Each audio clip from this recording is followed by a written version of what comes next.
I'm Jackson Rudolph with Team Paul Mitchell Karate, and this is the butterfly spin behind the back drill. We're going to be starting with the bow in our non-dominant hand. For me, that's my left hand. So I'm starting my bow in my non-dominant hand. I'm going to be slightly below the center. If you have a grip on your bow, you're going to be at the bottom of the grip. However, if you're like me and just don't like grips, that's okay. Just feel out where the center is and go about 4 to 6 inches below that. We don't have to get out a tape measure and measure it, just ballpark it. So from this position, I'm going to be thumbs up.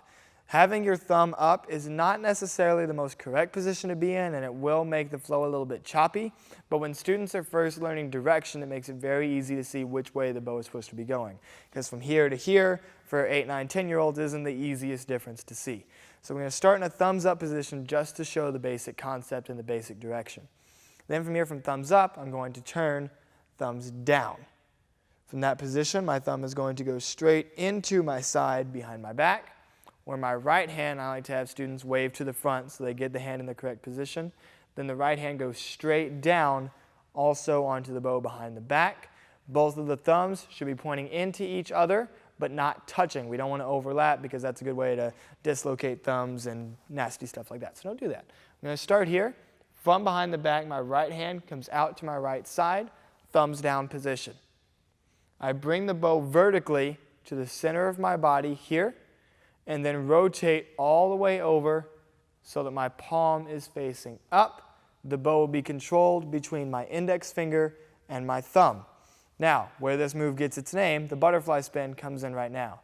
My left palm is going to be turned up as if I'm holding a plate. Then from here I will slide my left hand on top of my right hand in between the index finger and the thumb, creating a butterfly looking shape. From here, my right hand will come off. I will control with my left, and then I'm in position to start the drill all over again. Going behind the back, out to the right side, in front, flipping over, switching hands. Also make sure that when your students switch hands, they always put the left hand on top. Some people are already more accustomed to sliding their hand on the bottom, so that's not necessarily a super bad thing, but for new students, I always teach on top, because if it's on the bottom, then the bow is kind of falling down into the hand, which provides room for error, and you also start to get lower and lower on the bow the more that you do that. However, if you're replacing the left hand on top, the bow rolls up into the hand, it's easier to control, and the student can see the motion of the bow all the way around. As with any drill, you'll start nice and slow. The students will begin just getting the basic concept for the move, but ultimately when this drill is done quickly, it will be used for flow training, for endurance training. It's a good work on the forearms. You build a lot of dexterity with it as well, as much as you're having to switch hands. So it's a very good drill for multiple reasons once you start going fast. So start the students off nice and slow once they have the basic concept. Allow them to start getting some whips in there.